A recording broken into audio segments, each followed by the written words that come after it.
الشیطان الرجیم بسم اللہ الرحمن الرحیم۔ السلام علیکم۔ آج کا ہمارا ٹاپک ہے اسلامی تہذیب کے عناصر۔ اسلامی تہذیب کے عناصر سے مراد وہ بنیادیں ہیں جس پر اسلام کا عظیم الشان کثرت استوار کیا گیا۔ عناصر بیسیکلی ان چیزوں کو کہا جاتا ہے، وہ اجزاء جن سے مل کر کسی بھی چیز کی کوئی صورت نکلتی ہے۔ جس طرح اگر ہم ایک عمارت کی بات کریں تو عمارت میں جو اس کی چاروں طرف کی چیزیں ہیں، زمین ہے، اس کی دیواریں ہیں، اس کی چھت ہے، اس کے ستون ہیں، یہ ساری چیزیں جو ہیں عمارت کے ارکان ہوتے ہیں۔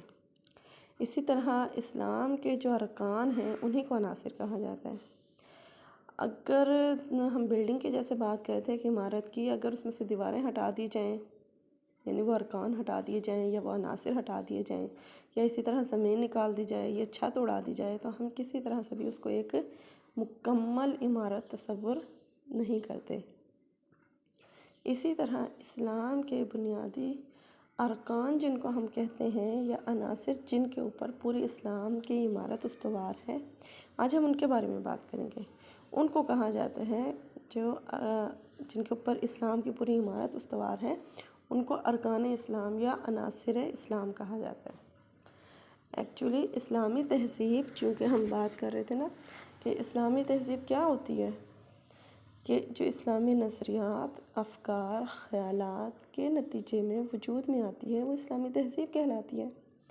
ٹھیک ہے، اس طرح ہم نے پھر جب لاسٹ لیکچر تھا اس میں تھوڑا سا ریویژن کرا رہی ہوں آپ کو کہ تمدن کی بات کی کہ تہذیب اور تمدن میں کیا فرق آ جاتا ہے۔ تو تہذیب بیسیکلی نظریات کا نام ہے، افکار، خیالات، آپ کی سوچ، آپ کے نظریات جو ہیں وہ تہذیب کہلاتے ہیں، اور ان کے نتیجے میں جو آپ عمل کرتے ہیں وہ تمدن کہلاتا ہے۔ یہاں پر ہم کہہ رہے ہیں کہ وہ کون سی چیزیں ایسی ہیں جو اسلامی تہذیب کے عناصر بنتے ہیں۔ اسلام کے جو عناصر ہیں وہی اسلامی تہذیب کے بھی عناصر ہیں۔ ٹھیک ہے، ان میں ہم دیکھتے ہیں سب سے پہلے جو ہے نبی کریم صلی اللہ علیہ وسلم نے فرمایا، عبداللہ بن عمر روایت کرتے ہیں رضی اللہ تعالیٰ عنہ کہ بنی الاسلام علی خمس شہادۃ ان لا الہ الا اللہ وان محمدا عبدہ ورسولہ۔ سب سے پہلے یہ کہ اسلام کی بنیاد جو ہے وہ 5 ستونوں پر اٹھائی گئی ہے۔ بنی الاسلام، اسلام کی بنیاد رکھی گئی ہے علی خمس، 5 چیزوں کے اوپر، شہادت کہ تم گواہی دو اس بات کی، اللہ الہ الا اللہ کہ اللہ کے سوا کوئی معبود نہیں، وَأَنَّ مُحَمَّدًا عَبْدُهُ وَرَسُولُهُ اور یہ کہ محمد اللہ کے بندے اور اس کے رسول ہیں، وَإِقَامَ الصَّلَاةِ اور نماز کو قائم کرنا، وَإِيتَاءِ الزَّكَاةِ اور زکوٰۃ کا ادا کرنا، وَحَجَّ اور حج کرنا، وَصَوْمَ رمضان اور رمضان کے روزے رکھنا۔ اس میں ہم دیکھتے ہیں کہ نبی کریم صلی اللہ علیہ وسلم نے 5 چیزوں کی جو ہے نشاندہی کی ہے۔ 5 چیزیں جو تھیں وہ بتائیں کہ ارکان اسلام کیا کہلائیں گے، اسلام کی بنیاد کن 5 چیزوں پر رکھی گئی ہے۔ ان میں پہلی چیز ہے کلمہ شہادت کہ تم گواہی دو اس بات کی کہ اللہ کے سوا کوئی معبود نہیں ہے۔ یعنی اس کلمہ شہادت جس کو ہم پڑھتے ہیں، اشہد ان لا الہ الا اللہ واشہد ان محمدا عبدہ ورسولہ، اس کے 2 حصے ہیں بیسیکلی۔ ایک میں اس بات کی گواہی دینا کہ اللہ رب العالمین ایک ہے اور اس کے سوا کوئی معبود نہیں، جس کو ہم توحید کہتے ہیں، یعنی توحید کا علی الاعلان گواہی دینا، اس کا اعلان کرنا، اور دوسرا رسالت کی گواہی دینا کہ محمد مصطفیٰ صلی اللہ علیہ وسلم اللہ کے بندے اور اس کے رسول ہیں۔ جب یہ دونوں چیزیں مکمل ہو جائیں گی، اس کو کہا جاتا ہے شہادتین، یعنی کلمہ شہادت۔ اس کے بعد جو دوسرا حکم یا دوسرا عنصر جو ہے اسلامی تہذیب کا وہ ہے نماز۔ ارکان اسلام میں دوسرا بڑا اہم رکن ہے نماز۔ ایک قدیم عبادت ہے جو ہر نبی کے اوپر جو ہے وہ لازم رہی ہے۔ آدم علیہ السلام سے لے کر حضرت محمد مصطفیٰ صلی اللہ علیہ وسلم خاتم النبیین سید المرسلین تک ہر نبی کے اوپر کسی نہ کسی حالت میں نماز فرض رہی ہے۔ اس لیے یہ قدیم عبادت ہے، یعنی ہر نبی کا جو ہے وہ عبادات کا لازمی حصہ رہا ہے۔ قرآن اور حدیث سے اس کی بہت تاکید کی گئی ہے۔ نماز تمام اعمال میں بہتر ہے، انسانی تربیت کا ایک اہم ذریعہ نماز ہے۔ انسان کو 5 وقت کی نماز پابندی وقت کا درس دیتی ہے۔ اور یہ نماز ہر مسلمان عاقل بالغ مرد اور عورت سب پر فرض ہے۔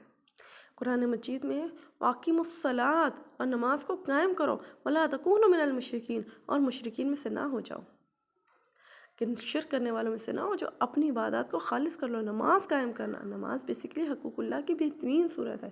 جیسے ہی کوئی انسان مسلمان ہوتا ہے تو اسلام اس کے اوپر دو طرح کے حقوق عائد کرتے ہیں، ایک کا تعلق ہوتا ہے حقوق اللہ سے اور دوسرے کا تعلق ہوتا ہے حقوق العباد سے۔ تو حقوق اللہ کی بہترین صورت جو ہے وہ ہے نماز، لہٰذا نماز قائم کرو، اور نماز بھی قائم کرنے کا حکم دیا گیا ہے، یعنی انفرادی طور پر آپ نے ادا نہیں کرنی بلکہ نماز کا نظام قائم کرنا ہے پورے معاشرے میں۔ اسی کو اقیم الصلاۃ کہا جاتا ہے کہ پورے معاشرے میں، پوری سوسائٹی میں پتہ لگے کہ یہاں نماز قائم کی جاتی ہے، یہاں نماز جو ہے وہ 5 وقت کی پابندی کے ساتھ اللہ کے احکامات کے مطابق ادا کی جا رہی ہے، رسول اللہ کے طریقے کو فالو کرتے ہوئے۔ اور نماز کے بارے میں ہم جانتے ہی ہیں کہ نبی کریم صلی اللہ علیہ وسلم کی بہت ساری احادیث جو ہیں وہ ہمیں ملتی ہیں، جیسے مومن اور کافر کے درمیان فرق کرنے والی چیز اگر کوئی ہے تو وہ نماز ہے۔ نماز مومن کی معراج ہے، نماز رسول اللہ کی آنکھوں کی ٹھنڈک ہے۔ نماز کے بارے میں قیامت کے دن سب سے پہلا سوال جو ہوگا انسان سے وہ نماز ہی کے بارے میں ہوگا، لہٰذا نماز کو کسی بھی حالت میں ترک کر دینے کی اجازت نہیں ہے۔ دوسرا جو ہے وہ ہے روزہ۔ روزہ بھی نماز کی طرح ایک عظیم عبادت ہے۔ جس طرح نماز انسانی کردار کی تعمیر و تشکیل میں ایک اہم کردار ادا کرتی ہے، اسی طرح روزے سے انسانی شخصیت کے مختلف پہلوؤں کی تربیت ہوتی ہے۔ روزہ جو ہے وہ انسان کو بہت سے گناہوں سے بچاتا ہے۔ روزہ انسان کو اپنے اوپر قوت جس کو کہا جائے قوت ارادی کو کنٹرول کرنے کا اختیار دیتا ہے، کہ آپ نے اپنا سیلف کنٹرول جس کو کہا جا سکتا ہے، کہ آپ اپنے آپ کو کس طرح سے کنٹرول میں لا سکتے ہیں، قابو پا سکتے ہیں اپنے ذات پر، اپنے آپ کو گناہوں سے کس طرح روک سکتے ہیں۔ اس کے لیے بہترین ٹریننگ سیشن جو ہے وہ روزہ ہے، وہ رمضان ہے، جو اللہ تعالیٰ آپ کو ہر سال میں 1 ماہ کے لیے عطا کرتا ہے۔ یہ اللہ تعالیٰ کی بہت بڑی مہربانی ہے۔ رمضان کی فضیلت اس لحاظ سے بھی بڑھ جاتی ہے کہ اس میں نزول قرآن ہوا تھا، نزول قرآن کا مہینہ ہے رمضان۔ شہر رمضان الذی انزل فیہ القرآن، کہ رمضان تو وہ مہینہ ہے جس میں اللہ نے قرآن نازل فرمایا تھا، لہٰذا رمضان کی اہمیت کو تو ہم کسی طرح سے بھی ڈینائی نہیں کر سکتے۔ اب روزہ اسی کا ایک حصہ ہے، 30 روزوں کو سے یا 29 روزوں سے مل کر پورا مہینہ رمضان کا بنتا ہے۔ یہ روزہ جو ہے جس کی ہم نے اتنی افادیت پڑھی کہ آپ کو گناہوں سے بچاتا ہے، آپ کو سیلف کنٹرول دکھاتا ہے، اللہ تعالیٰ نے اس مبارک مہینے میں قرآن نازل کیا، تو اس مہینے میں ہم نے کرنا کیا ہے؟ روزہ رکھنا ہے۔ روزے کی کیفیت یہ ہے کہ صبح صادق سے لے کر غروب آفتاب تک کچھ نہ کھانے پینے اور جنسی خواہشات اور تمام تر گناہوں سے دور رہنے کا نام روزہ ہے۔ اور اس کے حوالے سے یہ نہیں ہے کہ انسان گرمیوں کے روزے ہیں تو رکھے نہ رکھے، سردیوں کے ہیں تو سردی زیادہ لگتی ہے، گرمیوں کے ہیں تو پیاس زیادہ لگتی ہے، بھوک زیادہ لگ رہی ہے تو روزہ چھوڑ دیں، نہ، ہر مومن بالغ مرد اور عورت کے اوپر روزہ فرض کر دیا گیا ہے۔ یا ایھا الذین آمنوا، اے لوگو جو ایمان لائے ہو، کتب علیکم الصیام، تمہارے اوپر روزے فرض کر دیے گئے ہیں، کما کتب علی الذین من قبلکم، جس طرح سے کہ تم سے پہلے لوگوں کے اوپر فرض کیے گئے تھے، لعلکم تتقون، یہ اس لیے ہے تاکہ تم پرہیزگار بن جاؤ۔ روزہ تمہیں گناہوں سے بچائے گا، روزہ ڈھال بن جائے گا، اور روزے کا جو اجر ہے وہ اللہ رب العالمین ہی بہتر جانتا ہے۔ نبی کریم صلی اللہ علیہ وسلم نے فرمایا کہ روزے دار کے لیے 2 خوشیاں ہیں، ایک افطاری کے ٹائم جب وہ اپنے رب سے افطاری کے ٹائم، اور دوسرا اس وقت جب وہ اپنے رب سے ملاقات کرے گا۔ ٹھیک ہے، تیسرا چوتھا جو سب سے اہم عنصر ہے وہ ہے زکوٰۃ۔ جس طرح ہم نے بات کی نا کہ اسلام قبول کرتے ساتھ ہی اسلام 2 طرح کے حقوق جو ہے وہ ایک مومن کے اوپر عائد کرتا ہے، ان میں ایک حقوق اللہ اور دوسرے حقوق العباد۔ تو حقوق اللہ کو تو ہم نے پڑھا کہ نماز، اور حقوق العباد کی بہترین صورت جو ہے وہ زکوٰۃ ہے، کہ اسلام جو ہے وہ ہم دیکھتے ہیں مکمل اور جامع نظام حیات ہے، لہٰذا اس میں جو معیشت ہے وہ ریڑھ کی ہڈی کی حیثیت رکھتی ہے، اور اس میں معاشرے میں غریب بھی ہیں، امیر بھی ہیں، ہر طرح کے لوگ ہیں، لہٰذا زکوٰۃ جو ہے وہ ہمارے مالدار لوگوں سے وصول کی جاتی ہے اور ہمارے غرباء میں تقسیم کی جاتی ہے، تاکہ دولت صرف چند ہاتھوں کے درمیانی گردش نہ کرتی رہے بلکہ پورے معاشرے میں پھیل جائے۔ زکوٰۃ ہمارے مال و دولت کا وہ حصہ ہے جو ہم نصاب کے مطابق سال پورا ہو جانے پر اللہ کی راہ میں دیتے ہیں۔ دین اسلام میں زکوٰۃ کی تو بہت اہمیت ہے۔ مومنین کی صفت بیان کرتے ہوئے اللہ رب العالمین نے فرمایا وَالَّذِينَ هُمْ لِلزَّكَاةِ فَاعِلُونَ، کہ وہی لوگ تو ہیں جو زکوٰۃ دینے والے ہیں۔ نبی کریم صلی اللہ علیہ وسلم نے فرمایا تمہارے اسلام کی تکمیل یہ ہے کہ تم زکوٰۃ ادا کرو۔ جو شخص رسول اللہ پر ایمان رکھتا ہو اسے چاہیے کہ وہ اپنے مال کی زکوٰۃ ادا کرے۔ زکوٰۃ پورا سال گزر جانے پر جب آپ کے پاس ایک محفوظ سرمایہ پورا سال بھر پڑا رہے تب اس کے اوپر زکوٰۃ فرض ہوتی ہے۔ ایک چیز اور میں یہاں تھوڑی سی کلیئر کروں کہ زکوٰۃ جو ہے وہ آپ کی آمدن پر نہیں ہوتی کہ آپ کی کتنی آمدن ہے، بلکہ زکوٰۃ آپ کی سیونگ پر ہوتی ہے۔ ایک شخص ہے جس کی 1,00,000 روپے آمدن ہے لیکن مہینے کے آخر میں اس کی 1,00,000 روپے ختم بھی ہو جاتی ہیں، تو اس کے اوپر زکوٰۃ جب اس کی سیونگ ہی نہیں ہوگی تو اس پر زکوٰۃ کیسے ہوگی؟ زکوٰۃ اس مال پر ہے جو پورا سال بھر آپ کے پاس محفوظ پڑا رہے، گویا سیونگ پر ہے آپ کی، ٹھیک ہے؟ چاہے وہ آپ تھوڑا کماتے ہیں لیکن بچا لیتے ہیں، اب جو بچتا جائے گا اس کے اوپر جو ہے وہ زکوٰۃ فرض ہوگی 2.5 روپے کے حساب سے۔ 100 روپے اگر ہے تو 2.5 روپے کے حساب سے آپ کے اوپر زکوٰۃ فرض ہوگی۔ اس کا کم سے کم نصاب جو بتایا گیا ہے وہ ہے تقریباً 52.5 تولے چاندی اور تقریباً 7.5 تولے سونا، یا اس کے متبادل جو ہے اسی کی مالیت کے مطابق جو ہے اگر رقم آپ کے پاس نقدی کی صورت میں موجود ہے تو۔ باقیوں اور دوسری چیزیں بھی ہیں جن کے اوپر زکوٰۃ ہے، جس طرح فصلوں کے اوپر ہے عشر دیا جاتا ہے، اسی طرح مال مویشی کے اوپر زکوٰۃ دی جاتی ہے اور ان کا مختلف نصاب ہے۔ اسی طرح اگر کوئی خزینے ہیں، دفینے نکل آتے ہیں، ان کے اوپر بھی زکوٰۃ خمس کے مطابق دی جائے گی۔